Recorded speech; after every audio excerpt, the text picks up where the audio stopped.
Hi, it's Adam from realitymanifestation.com. In this video, I'm going to be going through what to do when the law of attraction is not working. So getting straight into it, if you're not attracting what you want to manifest, one of the main reasons could be is that you have conflicting beliefs.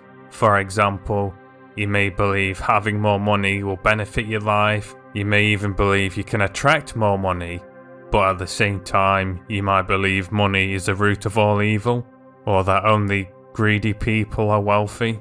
And someone with these beliefs, in this example, will sabotage what they want to attract, both with their physical actions and also the vibrations and the intentions they're sending out to the universe, or whatever you believe in.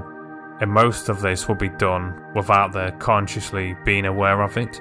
If you want to know more about how to resolve this with practical steps to actually apply it, I've already done a video that goes through this in much more detail. I'll leave in the description box down below. Something else you want to take into consideration if the law of attraction isn't working for you is what techniques are you using. Even though in some aspects our minds are all the same, there are also many differences between how one person's mind works to the other as well. And because of this, different techniques will work much more effectively for some people, more so than it will others. So very simply, to apply this practically, is to try a different style of technique. So if you've been doing mainly visualizations, try doing it with affirmations or mantras.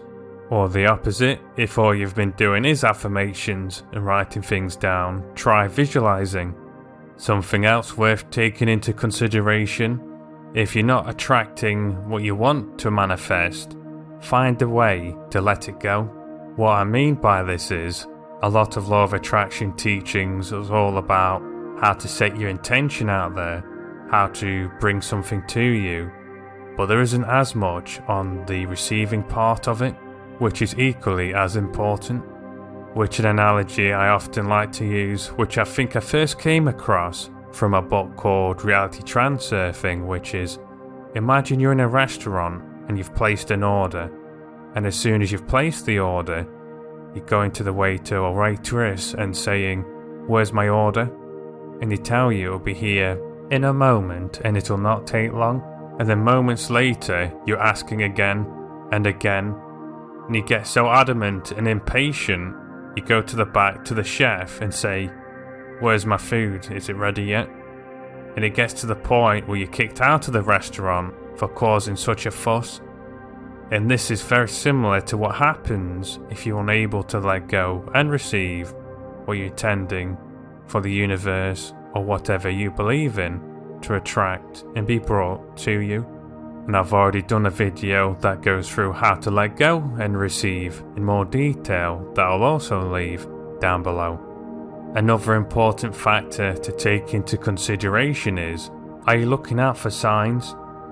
Because quite often when people want to attract something, it's actually coming to them, but just not initially in the way that they think it should do.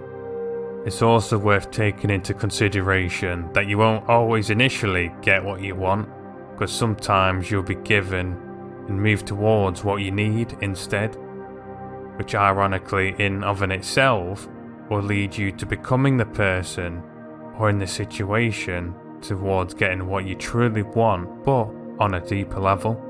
And one of the last reasons I want to cover within this video to why the law of attraction isn't working for you, and there are more, but if you go through the ones covered within this video by itself and actually go to practically apply them, you'll see a huge difference in the results that you're getting.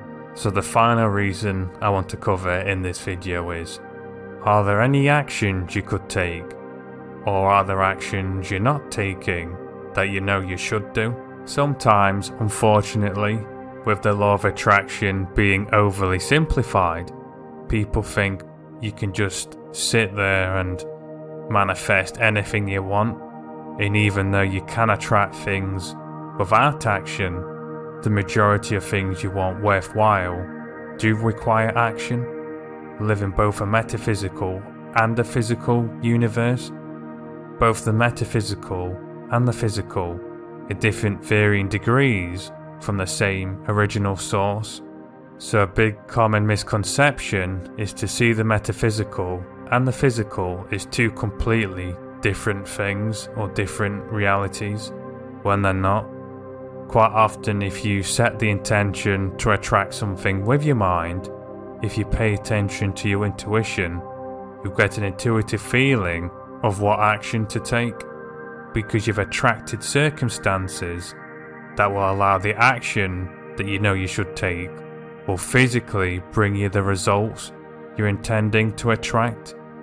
So for example, you're intending to attract a new partner, and you get an intuitive feeling to go out somewhere, go to a party or event, and because the universe takes the path of least resistance, they'll want you to take action that puts you somewhere physically, so the metaphysical can attract what you're wanting physically. If you just stay locked away in your house and never go anywhere, this makes it extremely difficult, next to impossible, to attract certain changes into your life. So make a list of what actions you could take that will help with the manifestation or whatever it is you want to attract. And don't worry if it's not perfect. Any action you start taking towards it will lead you to becoming more clear on what actions will help you the most. I hope you found this video useful. If you have, if you could like the video, and if you haven't already, subscribe to the channel. Also, comment down below which of these suggestions you're going to try first to get the law of attraction working for you, and share this video with anyone who you think would find this video useful. I hope you found this video useful, and I shall see you soon.